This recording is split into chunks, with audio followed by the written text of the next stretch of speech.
क्या कर रहे हैं? मैं फ़िलहाल तो बेरोज़गार हूँ, तो रोज़गार वगैरह तो है नहीं, और मैं जा रहा हूँ बाहर पढ़ाई करने।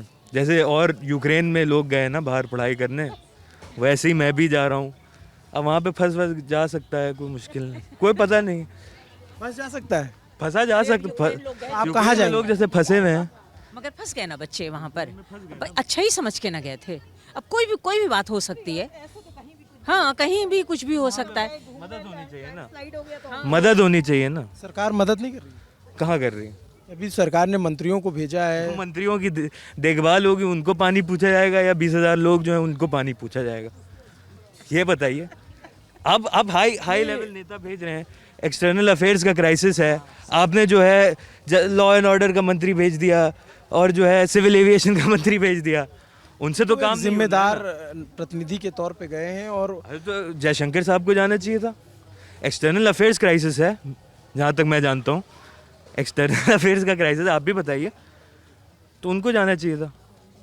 बट 4 नेता पता नहीं विभिन्न प्रकार की मिनिस्ट्री लेके पहुंच गए वहाँ पे। अरे जाने दो, जो समझे होंगे सही कर रहे होंगे, लेट देम डू। हाँ, पता वही है। तो आपका क्या प्लान है, कहाँ जाएंगे पढ़ने? मैं स्वीडन जा रहा हूँ पढ़ने, वो न्यूट्रल कंट्री है फिलहाल के लिए। तो वहाँ पे क्या करेंगे? मैं रिन्यूएबल एनर्जी में मास्टर्स करूँगा।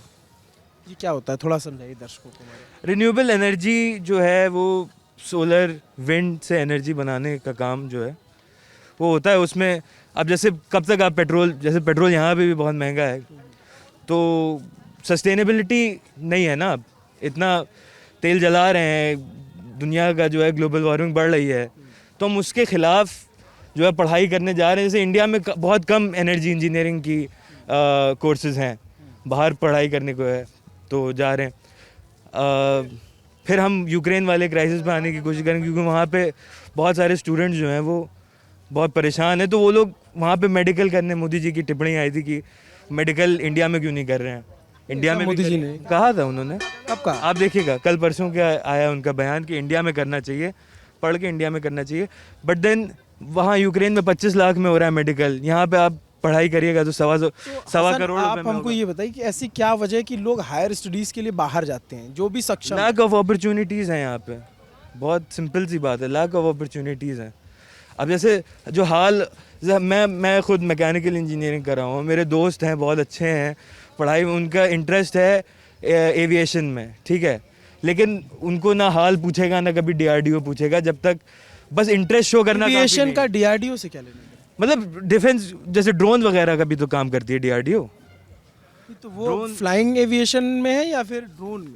दोनों अलग अलग। दोनों नहीं, जैसे ड्रोन भी तो डीजीसीए है उसका, आप कंफ्यूज कर रहे हैं शायद। नहीं, डीजीसीए तो वो director general of civil aviation है, वो अलग है। अच्छा, वो अलग है। मैं कह रहा हूँ रिसर्च होनी चाहिए ना इन सब चीज़ों पे, हम लोग को रिसर्च करनी है।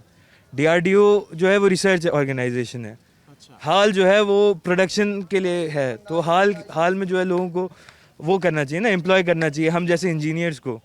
लेकिन ना जो है उनके हाल के पास प्रोजेक्ट्स है, ना जो है वो उनके पास सफिशिएंट फंडिंग है। तो ये सब अगर अच्छा हो जाएगा तो अच्छा है, लोगों को बाहर नहीं जाना पड़ेगा। फिर आप और यहाँ पे भी मेडिकल का ही बात ले लीजिए, अब it is not feasible to pay 2 crore rupees for a medical seat ना, इसीलिए 25 लाख रुपए में अगर कहीं बाहर आदमी वो स्पेशलाइजेशन कर सकता है तो ही चूजेस दैट, ठीक है।